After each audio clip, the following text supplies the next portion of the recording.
नमस्कार, सत्यदर्शन न्यूज मध्ये आपले स्वागत आहे. मी पायल शहा. एक नजर टाकूया आजच्या ठळक घडामोडीवर. शेअर बाजारात गोंधळ आणि घसरगुंडी. अर्थसंकल्पात FNQ अंतर्गत STT वाढवण्यात आलाय. गेल्या अर्थसंकल्पातही त्यात वाढ करण्यात आली होती. त्यावेळी तो 0.1% वरून 0.15% करण्यात आला आहे. या घोषणेनंतर शेअर बाजारात मोठी घसरण पाहायला मिळते. सेन्सेक्स 2300 अंकांनी घसरलाय तर निफ्टी 624 अंकांपेक्षा अधिक घसरत आहे. भांडवली क्षेत्रात मोठी घसरण झाली आहे. BSE ग्रो सारख्या समभागांमध्ये नाराजी आहे, तर वेदांत, हिंदुस्तान झिंक आणि हिंदुस्तान कॉपर मध्ये मोठी घसरण दिसून येते.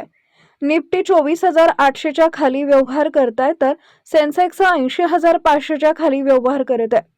BSEच्या शीर्ष 3 समभागांपैकी फक्त 3 समभाग वाढत आहेत, तर 27 समभाग घसरत आहेत.